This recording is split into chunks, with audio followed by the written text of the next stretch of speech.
आजकल वाराणसी की चाय में वोटों की खुशबू आ रही है।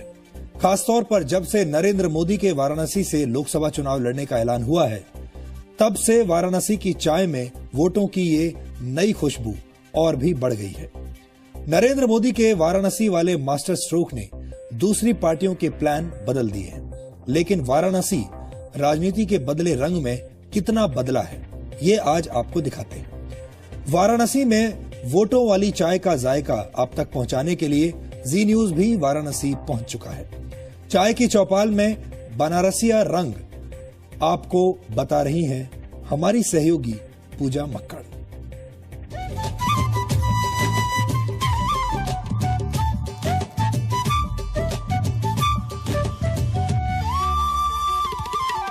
ये तय है कि बनारस की सीट जीतने के लिए बनारस को महसूस करना पड़ेगा। हमारे साथ संतोष तिवारी हैं।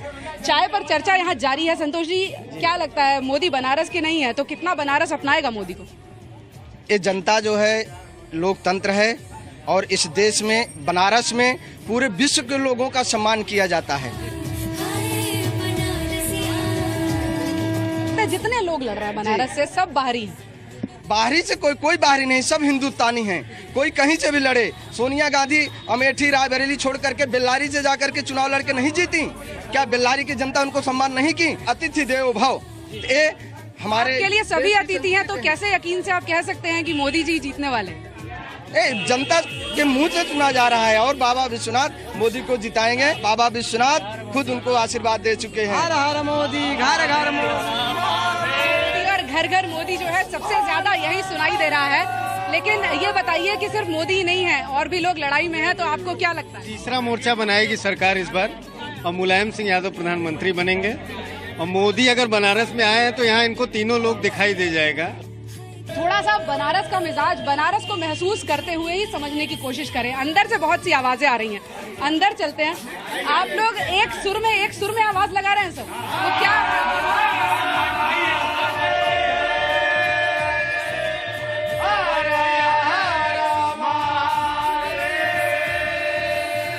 मोदी ही नहीं है, कैलाश चौरसिया भी हैं, शायद केजरीवाल भी होंगे, तो क्या लगता है आप?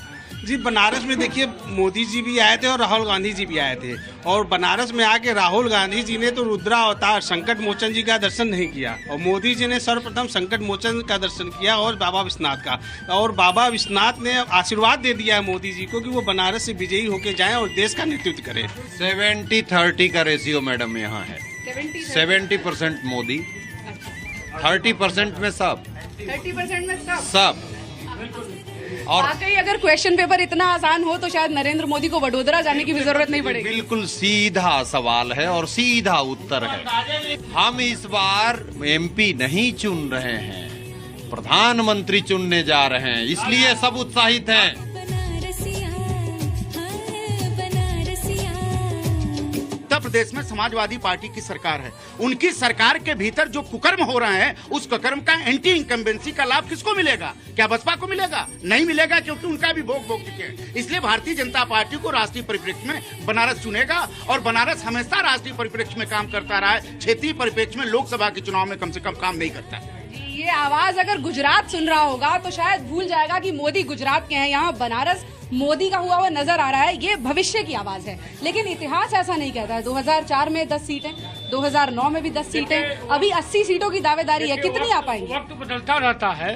अखिलेश यादव पूर्ण बहुमत से आगे, आज चुनाव हो तो जमानत जब्त हो जाएगी। वक्त बदल रहा है और निश्चित तौर पे हम कह रहे हैं कि बनारस में लड़ाई मोदी और मुख्तार में है, बकिया सब अखबार में। सिर्फ भाजपा की बात बोलेंगे, लेकिन हम सबके सुनने आए हैं। हम ये बता दें कि हमें खोजने आए हैं कि बनारस क्या चाहता है, तो आप बताएं। भाजपा जो है उत्तर प्रदेश में 10 सालों से हाशिए पर है। मोदी के आने से कुछ आशाएं बधी हैं। मोदी जी से जो लड़ेगा उसे मुक्ति मिलेगी, उसका पिंडदान हम करा देंगे। पूरी तैयारी से भाजपा के लोग बैठे हुए हैं कि चैनल के लोग आ रहे हैं। लेकिन ये देखना पड़ेगा कि इतने लोग अगर भाजपाई बैठे हैं, जो कि ये खुद कह रहे हैं, तो उसमें इनको भी जगह मिली। भारतीय जनता पार्टी अगर 10 से 16 बढ़ रही है तो 16 से 52 क्यों नहीं हो सकती? ये सवाल है सबसे। बिल्कुल, ये बात तय है कि जिस पर होगा बनारस मेहरबान उसके लिए होगी दिल्ली आसान। लेकिन फिलहाल जो यहाँ हालात हैं, यहाँ तो सब तरफ मोदी की लहर नजर आ रही है। क्या वाकई जो चाय की चापाल यहाँ लगी है, ये चाय की चुस्कियां देश की राजनीति भी तय कर पाएंगी? कहा जा रहा है 6 कोण पर चुनाव हो रहे हैं, उसमें नमो नमो की लहर कितनी जीतती है, या फिर एक नई पार्टी जो उभर कर आ रही है जिसके खुद के नेता यहाँ से चुनाव लड़कर मोदी को चुनौती देने वाले हैं। असल में जीत किसकी होती है, ये भी यही चाय की प्यालियों और चुस्कियों के बीच में तय हो जाएगा। पूजा मक्कड़, जी मीडिया, बनारस।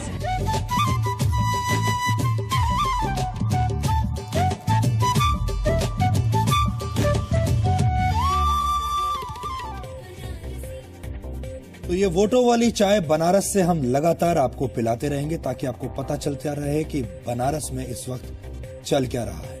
लेकिन अभी जो आपने सुना, अगर नरेंद्र मोदी ये सुन लेते पहले तो शायद उनकी कुछ और हिम्मत बढ़ जाती और ये सुनकर शायद वो एक और सीट से चुनाव लड़ने का अपना इरादा बदल देते।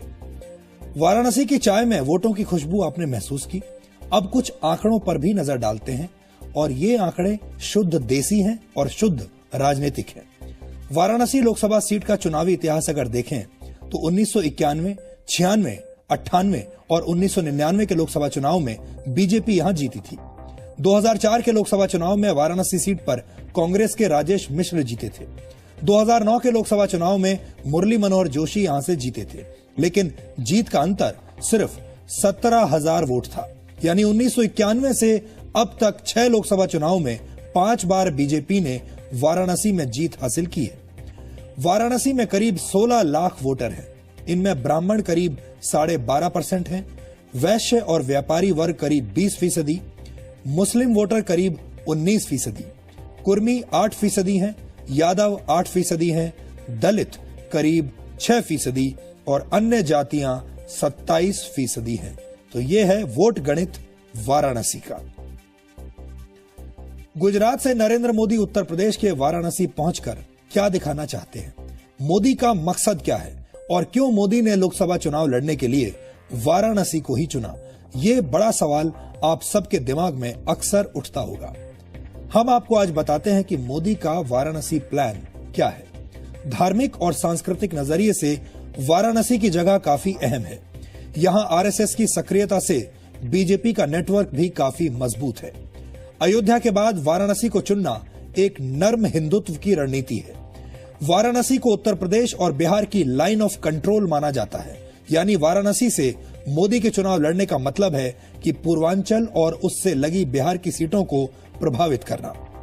पूर्वांचल में लोकसभा की 32 सीटें हैं और उसके आसपास बिहार की 14 लोकसभा सीटें हैं। यानी कुल 46 लोकसभा सीटों पर नरेंद्र मोदी का असर पड़ सकता है। मोदी की वजह से ही मुलायम सिंह यादव आजमगढ़ से लोकसभा चुनाव लड़ रहे हैं, जिससे मोदी की लहर को पूर्वांचल में रोका जा सके। पूर्वांचल में समाजवादी पार्टी के पास 10 सीटें हैं और बीजेपी के पास सिर्फ 4 सीटें। अगर बीजेपी को फायदा हुआ तो नुकसान समाजवादी पार्टी का होगा। मुलायम सिंह इस राजनीति को अच्छी तरह समझ रहे हैं। 1998 के लोकसभा चुनाव में बीजेपी को पूर्वांचल में 24 लोकसभा सीटें मिली थी। अगर मोदी का जादू इस बार चल गया तो बीजेपी इस इतिहास को दोहरा सकती है। और हमारे साथ वाराणसी से इस वक्त हमारी सहयोगी पूजा मक्कड़ मौजूद हैं, जो थोड़ी देर पहले आपको एक रिपोर्ट दिखा रही थी। पूजा, हम अपने दर्शकों को बता रहे थे कि कैसे आप वोट वाली चाय पी रही थी वाराणसी के लोगों के साथ। आज का दिन आपने वाराणसी में बिताया। आप हमें बताइए, ग्राउंड जीरो से आपकी रिपोर्ट क्या कहती है? और ये वाराणसी के जो लोग हैं, आम लोग हैं, ये अक्सर हम तक कभी पहुंच नहीं पाते। इनकी भावनाएं, इनकी भाषा, इनके डायलॉग्स कभी हमें सुनने को मिलते नहीं है। आप हमें बताइए वाराणसी के ये चुनावी रंग। जी सुधीर, 80 घाट पर मैं मौजूद हूँ। यहाँ से यूपी की 80 सीटों की दशा दिशा तय होती है, ऐसा माना जाता है। लेकिन ये जाहिर है कि नरेंद्र मोदी की नज़र 80 सीटों पर नहीं, उन्हें देश के प्रधानमंत्री की सीट पर बढ़ने के लिए वाराणसी की ज़रूरत पड़ी। यहाँ जो लोग मौजूद हैं उनसे समझने की कोशिश करते हैं। बीजेपी के लिए वाराणसी तो गढ़ है, लेकिन वाराणसी से क्या देश का भी रास्ता निकल पाएगा? जी बिल्कुल, निश्चित तौर पर निकलेगा। जिस प्रकार से पिछले कई सालों से पूर्वांचल प्रभावित माना गया है, जो राजनेताओं के माध्यम से, कभी पूर्वांचल में विकास नहीं हुआ है। और मोदी जी आज विश्व पटल पे पहचाने जा रहे हैं, तो कहीं न कहीं गुजरात में विकास के मुद्दे के कारण। आप खुद कह रहे हैं विकास नहीं हुआ, 2009 की सीट तो बीजेपी के पास रही थी। जी निश्चित तौर पे रही, लेकिन उस समय हमने जितना भी किया उसे हम जनता तक बता नहीं पाए, जिसका रिएक्शन हमें मिला। मगर यहाँ हम देखें आम आदमी पार्टी के भी सपोर्टर्स यहाँ पर मौजूद हैं। दिल्ली तो छोड़ दी अरविंद केजरीवाल ने, क्या उम्मीद है अब आपको? अब देश की बारी है, दिल्ली खत्म तो अब देश की बारी है बस। और इतना आसान नहीं है वाराणसी का समीकरण, अगर हम देखें तो। दिल्ली खा गए, अब देश खाने की बात है।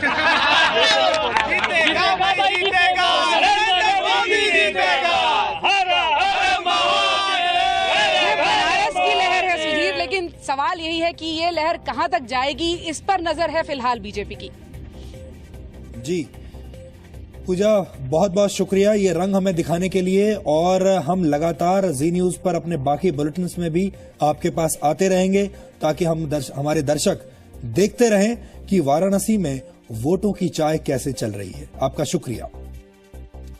और चुनाव में हर एक वोट जरूरी होता है, लेकिन क्या आप जानते हैं कि इस बार के लोकसभा चुनाव में आपके एक वोट की कीमत क्या है? नहीं जानते तो आज हम आपको बताते हैं कि आपके एक वोट की कीमत क्या है।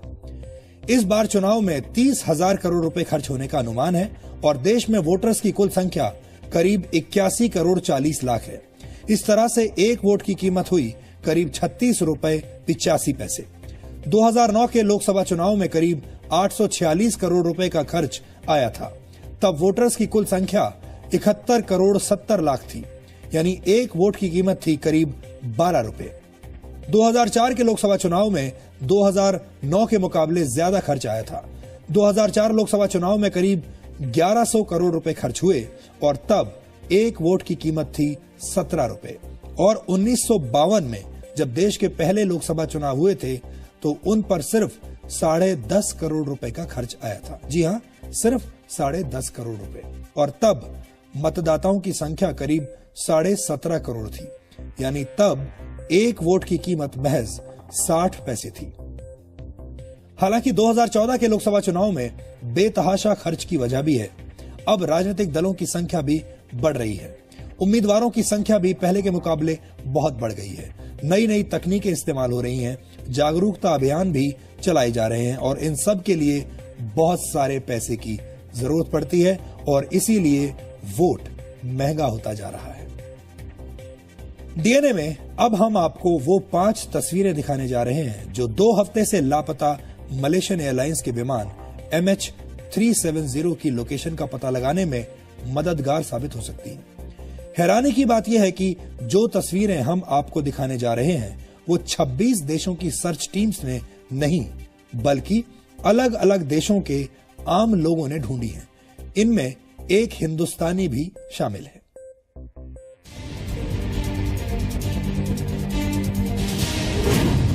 जिसे 10 दिन से पूरी दुनिया ढूंढ रही है। 21वीं सदी की सबसे बड़ी मिस्ट्री। कहां गया मलेशियन एयरलाइंस का विमान MH370? 5 तस्वीरों की बदौलत लापता विमान का डीएनए टेस्ट। 242 फीट लंबा मलेशियन एयरलाइंस का विमान MH370, जिसे दुनिया के 26 देशों की विशेष टीमें अब तक नहीं ढूंढ पाई। अब उसे दुनिया भर के आम लोगों ने ढूंढना शुरू कर दिया है।